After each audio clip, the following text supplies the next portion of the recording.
A história começa durante um inverno rigoroso nas montanhas do Colorado, onde há uma antiga crença num ser maligno que habita a floresta. De acordo com as lendas, ele aparece em tempos de fome para castigar os que ousam se alimentar de seus próprios semelhantes. Quando essa entidade aparece em sonhos, isso significa que é tarde demais e a vítima já está condenada a viver como um monstro insaciável. No meio da floresta, vemos os contornos de um carro sob a neve e um rastro vermelho que termina numa poça. Alguns dias antes, David Petersen está pronto para pegar a estrada, apesar da previsão de nevascas e temperaturas extremamente baixas.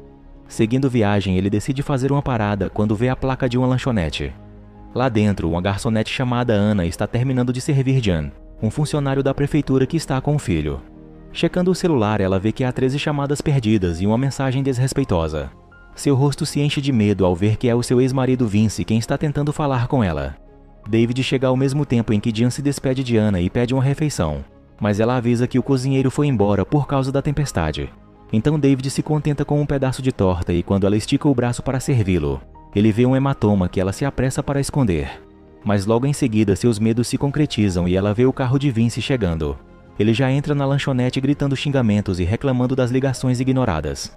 A briga é a respeito da filha dos dois, que Ana está se esforçando para manter longe do pai alcoólatra. Quando ele agarra o braço dela e começa a sacudi-la, uma voz bem firme diz que é melhor parar por ali. Finalmente notando o único freguês, Vince fica enfurecido com a audácia do estranho e vai até a mesa dele. Depois de derrubar o café com um tapa, Vince cospe no pedaço de torta e manda David comê-la, abrindo um canivete de forma ameaçadora. Com muita calma, David explica que ouviu a discussão e sugere que Vince vá para casa dormir agora mesmo, pois jamais verá a filha de novo se agredir alguém hoje. O conselho acaba surtindo efeito e Vince sai da lanchonete resmungando ameaças vagas. Antes de ir embora de vez, ele ainda chuta o retrovisor do carro de David. Ana pede desculpas pela situação e se oferece para preparar a refeição que David queria como um agradecimento. Alguns minutos depois, David prende o retrovisor com uma fita e retoma sua viagem. A próxima parada é um posto de gasolina, onde ele decide dar um pulo na loja de conveniência sem saber que Vince ainda está por perto, entornando uma lata de cerveja atrás da outra. A compra de David passa um pouco dos $50 que ele tem na mão e, por isso, ele desiste de uma bolacha. Quando a atendente informa que pode ser no cartão, ele responde em tom de piada, dizendo que sua esposa tem acesso e não precisa saber tudo o que ele faz. Ao mesmo tempo, Vince reconhece o carro dele parado no posto e pisa no freio, mas logo vê uma viatura chegando para encher o tanque bem nessa hora. Um dos policiais vai falar com David, mandando que ele arrume logo aquele retrovisor mal colado antes de levar multa. Sem oportunidade de atacá-lo ali mesmo, Vince espera até que ele saia e então começa a segui-lo. David só percebe a companhia indesejada quando o outro já está praticamente jogando o caminhão sobre ele. Porém, a sobriedade lhe dá vantagem o suficiente para abrir distância rapidamente. Assim que Vince o perde de vista, ele faz uma curva fechada e desliga os faróis na esperança de que o inimigo não o veja. O plano dá certo e ele vê o caminhão de Vince passando reto. Mas agora David está tão afoito para dar o fora que acaba derrapando no gelo da estrada e atola o carro na neve. Ele começa a se desesperar ao ver que não está conseguindo sair dali, e não só por causa de Vince. Lá fora, a nevasca está a todo vapor e é com muito custo que ele enfrenta a ventania para chegar ao pneu dianteiro. Suas mãos quase congelam quando ele começa a afastar a neve das rodas e o estado dele ao voltar para o carro é lastimável. Demora muito até que ele se aqueça minimamente e ainda por cima seu celular está sem sinal. Sem muita escolha, ele faz o que pode para economizar a bateria do carro enquanto a tempestade melhora. É então que ele começa a ouvir um som pesado que parece bem próximo, como se fossem passos ou batidas. Ele não enxerga quase nada pela janela, mas prefere não se arriscar lá fora tão cedo, fazendo até mesmo suas necessidades numa garrafa de plástico. Quando a ventania dá a primeira trégua, ele toma coragem para abrir a porta do carro que já está todo coberto de neve. Com um par de binóculos, ele enxerga uma fumaça vindo de um ponto não muito longe dali. Satisfeito com isso, ele vai até o porta-malas e é só então que descobrimos a verdade. Depois daquele encontro com a garçonete, David aproveitou a situação para sequestrá-la. Ignorando seu óbvio desespero com a frieza, ele diz a ela para não se mexer e bate a porta de novo. A piada maldosa lhe custa caro, pois Ana entende que ele vai se afastar por alguns momentos e começa a lutar pela liberdade. Ela logo consegue se livrar da fita ao redor dos punhos e se põe a socar o porta-malas, gritando por socorro. David já está muito longe quando a mão dela finalmente atravessa o painel, desmantelando parte do banco de trás. Empurrando para a frente uma cadeirinha de bebê, ela ergue o corpo a tempo de ver David retornando. Em pânico, ela se apressa para escancarar a porta e foge correndo o mais rápido possível. Por sorte, David está muito debilitado e demora a se aproximar, não tendo ainda notado que perdeu sua refém. Porém, a própria Ana também não aguenta correr naquele ritmo no meio da nevasca. Desabando de joelhos no chão, ela olha para trás com uma expressão de puro ódio e decide mudar de estratégia. Ao mesmo tempo, David acaba pisando em falso sem querer e enfia a perna num buraco, o que o deixa muito ferido. Ele fica estirado na neve, berrando de dor, enquanto Ana volta para o carro e fecha a porta de novo, tremendo de frio até se recuperar. Então ela começa a vasculhar o veículo e encontra a fita que David usou para prendê-la e uma garrafa de clorofórmio. Lá fora, o universo parece já ter começado a castigá-lo por seus atos. Deixando um comprido rastro vermelho atrás de si, ele rasteja pela neve com um esforço tremendo até alcançar o carro. Não há nem sinal de Ana quando ele abre a porta e senta no banco do motorista, respirando com dificuldade. Mais uma vez, ele liga o carro para aquecer as mãos e nem desconfia que sua vítima está encolhida bem atrás do banco. Tirando uma faca de dentro do casaco, ele respira fundo e começa a rasgar parte de suas calças. O ferimento está tão feio que ele deixa escapar um gemido de asco e desvia o olhar por um instante antes de morder o cabo da faca e ajeitar o osso na marra. Ainda escondida no mesmo lugar, Ana vê quando ele deixa a faca no banco do passageiro e sabe que tem que agir depressa. Porém, é agora que ele nota o porta-luvas aberto e desconfia que haja algo de errado, ajeitando o espelho para confirmar suas suspeitas. Ele não consegue vê-la, mas escuta o barulho baixinho que o casaco dela está fazendo enquanto ela tira o clorofórmio do bolso. Percebendo a ameaça, ele começa a esticar a mão em direção à faca, mas Ana acaba sendo mais rápida. Ela o ataca por trás do banco, cobrindo seu rosto com um pano molhado com o líquido. Em pânico, David começa a se debater e ela precisa segurá-lo com toda a força até que perca os sentidos. Algum tempo depois, ele se vê com o rosto na neve diante de um enorme cervo abatido. Mas assim que olha para o sangue em suas mãos, o pesadelo acaba. Ao acordar de verdade, ele percebe que está preso ao banco pelo pescoço e ao volante pelos punhos. Ana usou todo o seu equipamento de sequestro para fazê-lo refém e agora ela também encosta a faca em seu pescoço, exigindo respostas. David afirma que não sabe dizer onde estão, pois acabou se perdendo na tempestade. Ele também conta que antes de jogar fora o telefone dela, ele usou seu dedo para liberar o acesso. Isso permitiu que ele mandasse uma mensagem à mãe dela mentindo sobre uma visita a Vince, o que provavelmente dissipou qualquer preocupação com sua demora. Furiosa com isso, ela se aflige mais ainda ao ver que o celular dele não está funcionando. Agora que as perguntas práticas acabaram, ela parte para um interrogatório mais pessoal, perguntando se ele já raptou outras mulheres antes. David jura que não, mas a mentira não se sustenta por muito tempo. Assim que ela começa a questionar sobre a garrafa de clorofórmio, ele a corrige e diz que aquilo é outra substância. De acordo com ele, o clorofórmio age muito devagar e as vítimas aproveitam para chutar e socar enquanto podem.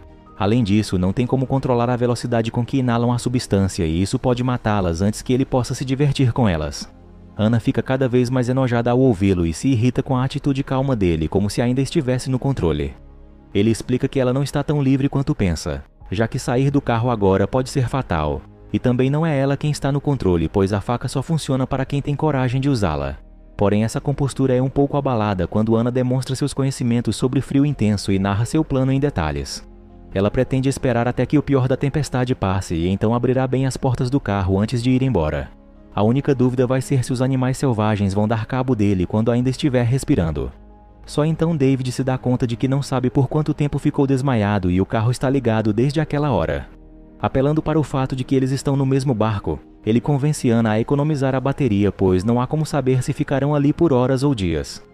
Então ela começa a tentar investigar seu raptor, mas não encontra muitas informações na carteira dele. Mostrando que ele próprio foi mais sagaz, ele menciona a filha dela pelo nome, Ella. Isso provoca um acesso de fúria em que Ana atira a cadeirinha para fora, já tendo concluído que não existe bebê nenhum. Aquilo é só mais uma forma de enganar as mulheres, fazendo David parecer menos predador. Ainda tentando irritá-la, ele avisa que não vai ser fácil se manter acordada nesse frio e depois de ter passado por tudo que passou. Sem tentar refutar a teoria, ela prefere se certificar que ele também vai estar apagado e usa pano de novo para nocauteá-lo. O mesmo pesadelo tenebroso invade a mente dele novamente, mas dessa vez com ainda mais detalhes. Além de estar com as mãos sujas, agora há um fio de sangue escorrendo de sua boca também. Um sussurro arrepiante começa a perturbá-lo e ele olha para trás, vendo uma figura impossivelmente alta caminhando pelas sombras entre as árvores.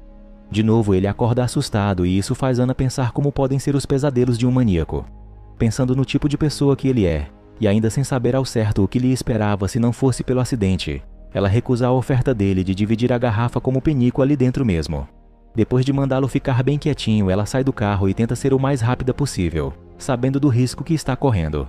David não perde tempo e começa a se contorcer, procurando algum meio de usar as mãos. Quando Ana retorna, ele ainda está preso, mas conseguiu trancar as portas para impedi-la de entrar. Inconformada, ela vai buscar a cadeirinha de bebê que ainda está jogada por ali e começa a batê-la contra a janela com toda a força. David fica chocado com essa reviravolta, principalmente porque a tática dá certo. Depois de arrebentar o vidro, ela se esgueira de volta para dentro e puxa o cinto de segurança do motorista até o limite, quase sufocando David completamente. Enquanto ele se recupera do ataque, ela começa a tapar o estrago que acabou de fazer para evitar que a neve entre no carro pela janela quebrada. David parece ter caído no sono quando ela começa a olhar as fotos em seu celular e fica horrorizada com o que vê. Já faz tempo que ele está de olho nela, tirando dezenas de fotos e gravando vídeos de seu dia a dia. O que mais a perturba é ver sua filha Ella em várias das imagens, em que as duas nem imaginam o perigo à espreita. Ainda aproveitando a aparente soneca de seu raptor, Ana continua procurando por mais pistas e acaba encontrando a caixa dos troféus, onde David mantém guardados os documentos das vítimas anteriores, todas jovens mulheres. Quando David acorda, ela pergunta há quanto tempo ele a persegue e por que tinha que ser ela. Sempre frio e maldoso, ele reclama de ter que ouvir essa mesma pergunta toda vez e explica que não viu nela nada de especial, só a oportunidade mesmo. Sendo imigrante, além de mãe solteira, ele sabia que seu sumiço não seria investigado a fundo. O único detalhe que saiu do planejado foi a intervenção de Vince, que quase atrapalhou tudo. Quando Ana pergunta o número total de vítimas, ele tenta fingir indiferença e mente que nunca se preocupou em contar, mas ela retruca que aquela coleção de documentos é a maior prova de que ele se importa com esse tipo de métrica. Ele se esquiva tentando chocá-la e diz que uma delas estava grávida, perguntando se deveria contar como duas. Cada vez mais revoltada, Ana começa a ler todos os nomes em voz alta enquanto joga cada documento nele. O nome de Cassie Beckerman é o primeiro que ele reconhece de cara e explica que ela foi a primeira. Nessa época, ele ainda estava testando seus limites e aprendendo sobre a psicologia feminina. O encontro em si foi um golpe de sorte, pois Cassie precisava de carona e foi ela quem acenou para ele parar na estrada. As pistas falsas já estavam espalhadas no carro, a aliança bem visível no dedo, e ele ainda completou a farsa fingindo que não queria muito ajudá-la. Ele a viu passando o olho por tudo isso e calculando o risco mentalmente antes de tomar a decisão errada. Concluindo que David era inofensivo, ela entrou no carro tranquilamente, sem ver a faca presa ao lado da perna dele. Os dois conversaram normalmente por algum tempo e ela não desconfiou de nada até o momento em que ele passou reto pela curva que deveria ter tomado. Ele deu alguma desculpa sobre o trânsito e ela fingiu acreditar, mas o clima mudou de forma perceptível. Cassie então começou as próprias artimanhas para enganá-lo, inventando todo tipo de desculpas para descer antes. Logo a situação ficou insustentável e ela começou a gritar, implorando que ele a deixasse sair e ameaçando chamar a polícia. Na primeira oportunidade, David agarrou o pescoço dela e puxou a faca, calando seus berros de forma brutal. Apesar da bagunça e da execução imperfeita, ele ficou muito orgulhoso de seu primeiro crime. Depois disso, ele teve que se esconder por vários meses, pois Cassie era filha de um juiz e ele não sabia. Isso fez com que ele pensasse melhor na hora de escolher o alvo, tentando se limitar a mulheres sem muita importância. Ana fica enojada com o relato e pergunta o que leva alguém a se tornar esse tipo de monstro.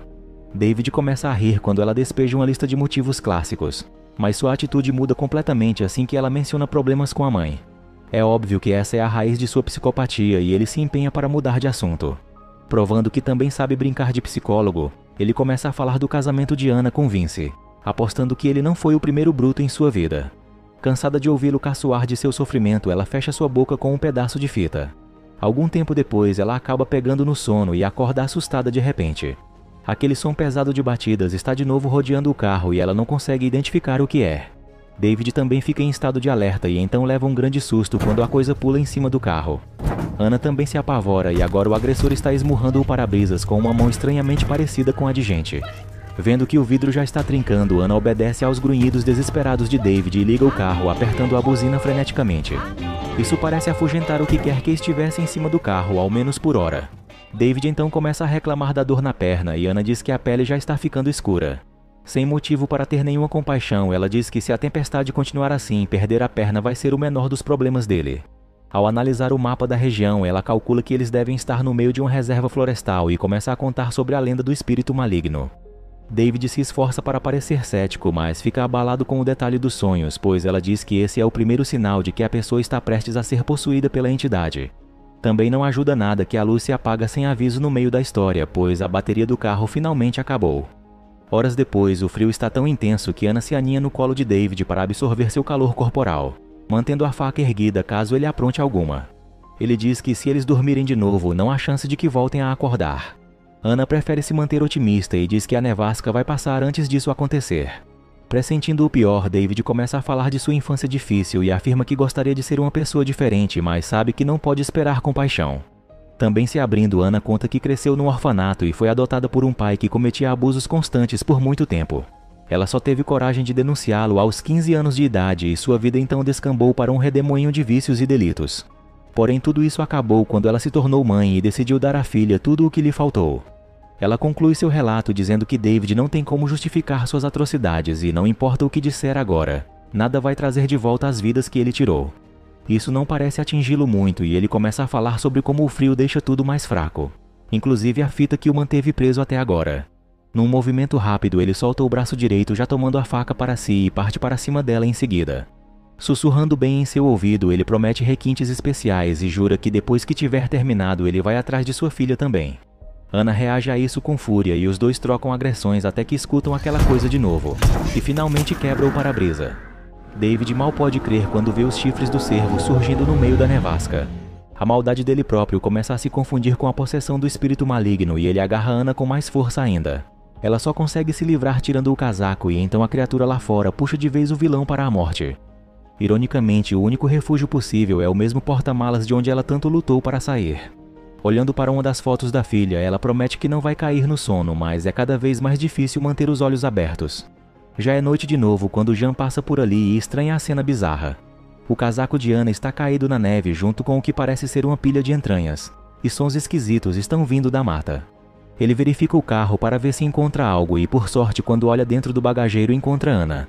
Ela aparenta estar morta com o corpo quase congelado, mas, contudo e felizmente, Ana acaba abrindo os olhos.